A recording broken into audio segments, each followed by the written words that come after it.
Je m'appelle Oundo Daril Rudi Yannick, j'ai 23 ans, je suis apprenti boucher dans l'entreprise Abba Shop, Agribusiness Activity. J'ai choisi cette voie parce que je suis passionné par l'élevage depuis petit. C'est un secteur qui m'intéresse et j'aimerais bien étudier tout ce qui touche à l'élevage et à la transformation de viande. J'attends de ce stage, premièrement, d'apprendre un métier et deuxièmement, de pouvoir en vivre. Ce que j'ai fait comme tâche au sein d'Abba Shop, c'est l'abattage, les découpes primaires et secondaires, le conditionnement et un peu le nettoyage des enclos. L'encadrement avec le maître artisan se passe bien. Il nous montre les tâches qu'il faut faire, comment il faut les faire, puis il nous laisse les faire. Il y a environ 3 ans, j'ai proposé à mon fils de faire un tour dans la ferme d'un ami à moi, située sur la route. Il m'a dit oui, ça pourrait être bien.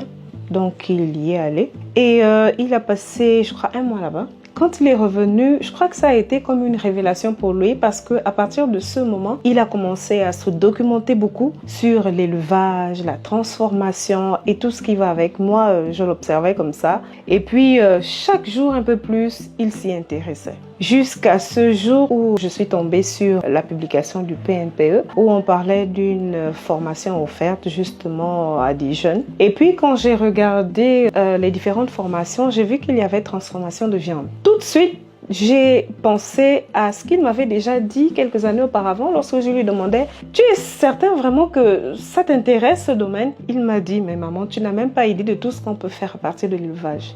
Il y a par exemple la transformation de viande. » Donc tout de suite, ça m'est revenu. J'ai monté le dossier le même jour. C'est le lendemain que je lui en ai parlé et il m'a clairement dit que ça l'intéressait. Vraiment, c'est allé très vite et puis aujourd'hui, je le vois aller à cette formation. Il est super heureux. Je crois qu'il a trouvé sa voie. À l'issue de cette formation, j'espère qu'il se mette véritablement à son propre compte. En ce qui concerne cette tendance à orienter nos jeunes vers les bureaux, donc les métiers de la fonction publique, je pense que ce n'est plus à prouver, ça atteint ses limites. Tout le monde ne travaillera jamais dans un bureau. Déjà que le nombre de demandeurs d'emploi ne cesse d'augmenter. Et pour ma part, c'est vraiment la meilleure solution que d'orienter plutôt les jeunes vers des métiers un peu plus pratiques, vers l'auto-emploi, l'entrepreneuriat. Ce n'est que comme ça qu'on pourra résorber vraiment la question du chômage.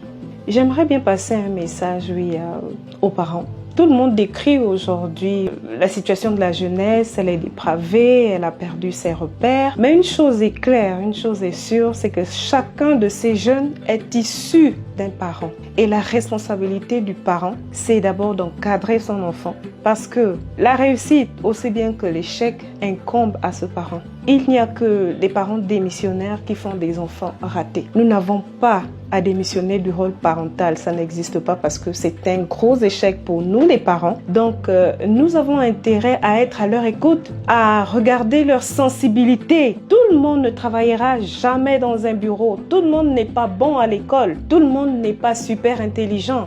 Mais tout le monde a un talent. Même s'il est caché, la responsabilité des parents est également d'orienter les enfants à se découvrir eux-mêmes et à faire ce qu'ils aiment.